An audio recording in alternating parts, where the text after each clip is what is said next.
Halo pemirsa, apa kabar hari ini? Semoga selalu sehat di masa pandemi ini dan selalu bersemangat menjalani aktivitas. Bagi pemirsa yang harus tetap bekerja di luar rumah, jangan lupa menggunakan masker.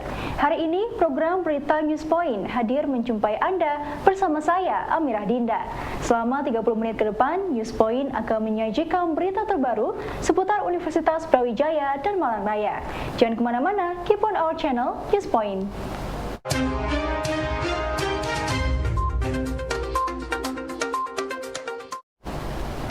Program Wirausaha Mahasiswa Universitas Brawijaya pada tahun 2022 kembali digelar mulai bulan ini. Program ini memiliki tujuan untuk memunculkan wirausaha baru dari mahasiswa yang menggunakan sumber daya lokal yang ada di Indonesia. Mereka nantinya akan dibimbing sejak penulisan ide, penyusunan proposal hingga pendanaan dan pameran wirausaha.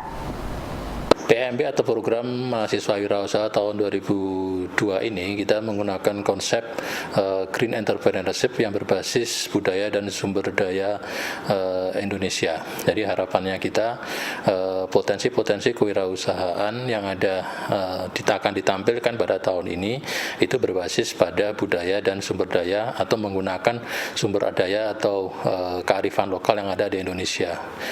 Dalam PMB ini alur yang akan terbagi menjadi 5 bagian alur. 5 bagian yang pertama adalah pendanaan untuk mahasiswa, yang kemudian ada pendidikan dan pelatihan kewirausahaan, yang ketiga nanti akan pelatihan tentang hak atas kekayaan intelektual, yang keempat seminar nasional, dan kemudian pameran Expo Kewirausahaan Nasional. Jadi harapan kita setiap mahasiswa yang atau setiap kelompok yang mendapatkan pendanaan pada awal tahun 2002 ini, yaitu diharapkan merupakan wirausaha pemula ya. Jadi PMB ini adalah untuk menumbuhkan jiwa kewirausahaan di kalangan mahasiswa, khususnya yang ingin pertama kali berwirausaha. Pemirsa, program Wirausaha Mahasiswa UB tahun 2022 tidak hanya mendorong agar mahasiswa memiliki wirausaha, namun juga melindungi ide dan karya wirausaha tersebut dengan memiliki hak cipta. Dalam PMW tahun ini, mahasiswa akan mendapatkan 2 pelatihan, yaitu pelatihan wirausaha dan pelatihan mengenai hak cipta. Yang mendapatkan pendanaan pada tahun 2002 ini nanti akan dilatih bagaimana mengembangkan motivasi, mengembangkan ide kreativitas dalam suatu pendidikan dan pelatihan kewirausahaan. Tentu kita akan menggunakan trainer yang sudah profesional sehingga dapat menumbuhkan serta mengembangkan jiwa-jiwa kewirausahaan yang mendapatkan pada pendanaan tahun ini. Tentu hal ini akan dilanjutkan pula bahwa tahap berikutnya adalah saya yakin juga dalam setiap ide-ide kreativitas yang muncul di mahasiswa tentu harus kita upayakan hak ciptanya. Kita harus menghargai hak ciptanya. Harapan kita nanti setelah mungkin mereka berjalan, mereka akan menemukan sesuatu yang unik di dalam kewirausahaan mereka, sehingga nanti mereka juga lebih mendapatkan kepercayaan diri, sehingga kita melatih mereka untuk di mana sih letak keunikan mereka, dan kita upayakan dilatih untuk bagaimana mendapatkan hak cipta dari ide kreativitas mereka.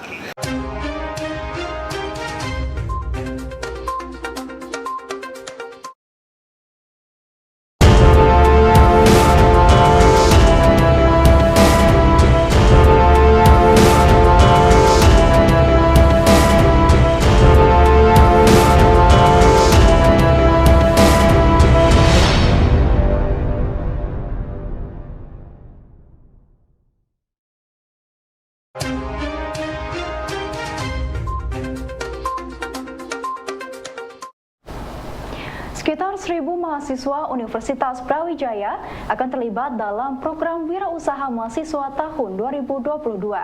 Program unggulan ini ditargetkan mampu mencetak wirausaha baru di berbagai bidang. Koordinator program PMWUB 2022, Dr. Agus Susilo mengatakan, cakupan program ini diharapkan mampu menyerap 1.000 mahasiswa untuk terlibat aktif menjadi wirausaha baru. Para mahasiswa ini akan terbagi dalam kelompok-kelompok kecil yang mendapatkan pendanaan sesuai dengan ide kewirausahanya. kalau untuk target sekarang ini sekitar 1.000 mahasiswa terlibat di dalam kegiatan PMB tahun 2022 ini. Jadi 1.000 peserta, harapan kita bisa untuk yang awal ini bisa sampai seperti itu. Dengan jumlah proposal mungkin kisaran 150 sampai sekitar 200 proposal yang bisa didanai dalam kegiatan tersebut. Pengembangan aerosol berbahan alami terutama dari minyak serai yang dikembangkan oleh Institut Atsiri memiliki alasan tersendiri. Direktur Institut Atsiri, Profesor Warsito mengaku, dari sisi bau memang aerosol berbahan alami, tetapi tidak setajam produk yang berbahan kimia. Namun berdasarkan hasil risetnya, Warsito menemukan aerosol berbahan alami memiliki bau yang lembut dan memiliki efek terapi. Efek inilah yang menjadi kekuatan dan keunikan dari aerosol tersebut. Satu hal yang perlu kami sampaikan di sini, perbedaan antara aerosol yang menggunakan bahan sintetis dibandingkan dengan bahan alami seperti yang kami kembangkan ini adalah kalau dari sisi aroma memang mungkin alami ini kalah aromanya, kalah tajam. Karena perbedaan prinsipnya kalau sintetis itu biasanya aromanya cukup tajam, sementara kalau aroma dari bahan alam itu adalah lembut, ya lembut. Nah itu. Yang kedua, kalau aroma itu ditimbulkan oleh bahan sintetis itu tidak memberikan terapi sama sekali. Jadi dia hanya aromanya yang diambil. Namun kalau kita menggunakan aroma yang berbasis bahan alam, termasuk minyak serai yang varietas ketiga yang kami kembangkan ini, akan memberikan fungsi terapinya.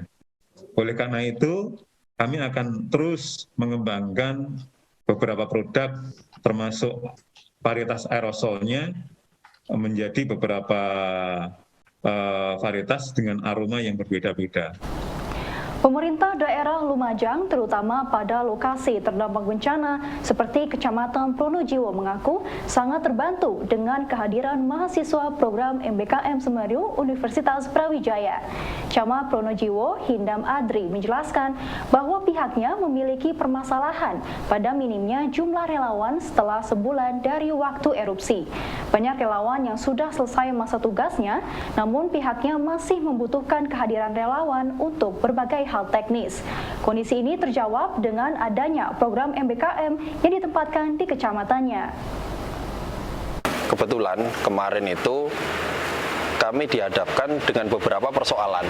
Salah satunya adalah persoalan selama sebulan ini, sebulan dari tanggal erupsi, kami sudah mulai kesulitan terkait dengan sumber daya manusianya, sumber daya relawannya yang sudah mulai ditarik habis masa tugasnya.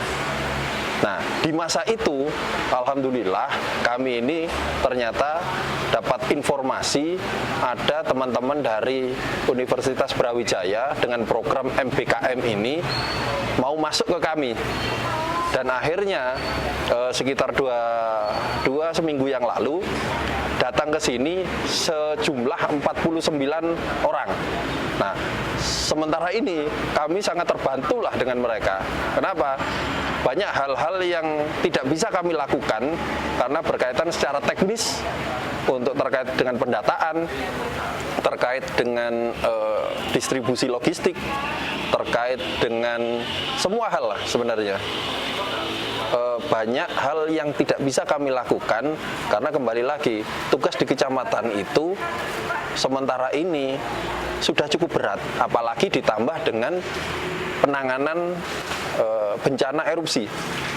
Nah, dengan adanya teman-teman dari UB, saya sangat apresiasi sekali, terima kasih sekali.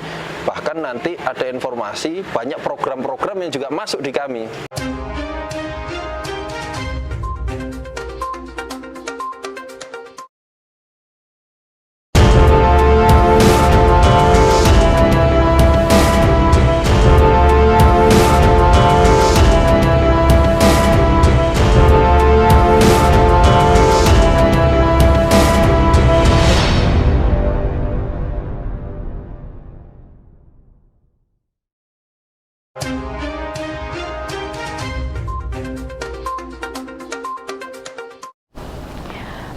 kebakaran pemukiman yang sering mengancam di berbagai daerah dapat diantisipasi dengan organisasi Fire Warden.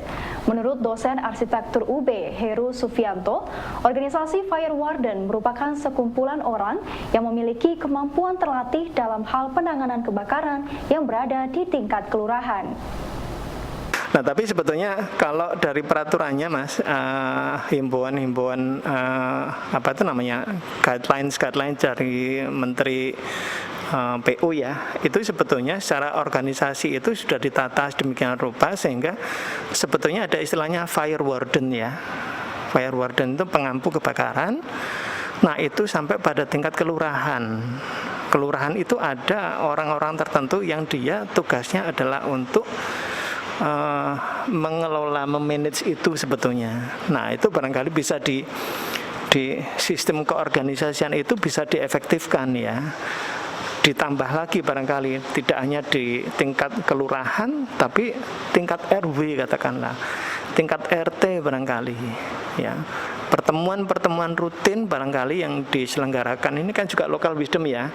Misalkan di lingkungan perumahan, di 1 RT atau 2 RT kan biasanya sebulan sekali atau 2 bulan sekali. Nah, itu barangkali bisa sedikit disinggung ya, disinggung, saling mengingatkan antara warga dengan warga yang lainnya. Misalnya, kalau naruh sepeda motor jangan begitu dong, nanti warungmu agak mundur dikit dong gitu. Nah, misalkan seperti itu. Nah, ini komunikasi antar masyarakat barangkali yang bisa dijalin di situ ya.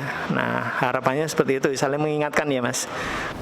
Universitas Brawijaya dalam program MBKM Penanganan Dampak Erupsi Semeru akan menurunkan 4 gelombang mahasiswa yang didesain untuk program selama 1 tahun. Gelombang pertama telah diturunkan pada Januari lalu dan saat ini difokuskan untuk 5 topik penanganan bencana, diantaranya yaitu Economic and Environment Recovery, Kesehatan Ibu, Anak dan Masyarakat, Pemetaan Dampak Bencana dan Potensi Pengembangan Wilayah, Town Watching for Hazard Mitigation, serta dukungan kesehatan jiwa dan pendampingan sosial. Nah, untuk gelombang 1 saat ini 49 mahasiswa. 49 mahasiswa ini kami bagi dalam 5 tema kegiatan. Yang pertama Economic and Environment Recovery, ini 15 mahasiswa. Kemudian ada Kesehatan Ibu dan Anak dan Masyarakat, 3 mahasiswa. Ketiga-tiganya dari Fikes Ilmu Kesehatan. Kemudian tema kegiatan ketiga Pemetaan Dampak Bencana dan Potensi Pengembangan Wilayah, ini 9 mahasiswa. Kemudian tema yang keempat Town Watching for Hazard Mitigation, ini 9 mahasiswa. Ini sebenarnya seiring berjalan akhirnya kita fokuskan ke School Watching. Kemudian yang tema kelima adalah dukungan kesehatan jiwa dan pendampingan sosial, ini 13 mahasiswa. Nah, mahasiswa-mahasiswa ini mendapat kebebasan di awal ketika mereka memilih program ini mau masuk tema yang mana. Dan bervariasi dari beberapa fakultas. It's okay. Jadi kami memang tidak membatasi bahwa misalnya kedokteran harus ambil kesehatan. Kemudian yang ekonomi harus ambil ekonomi, tidak.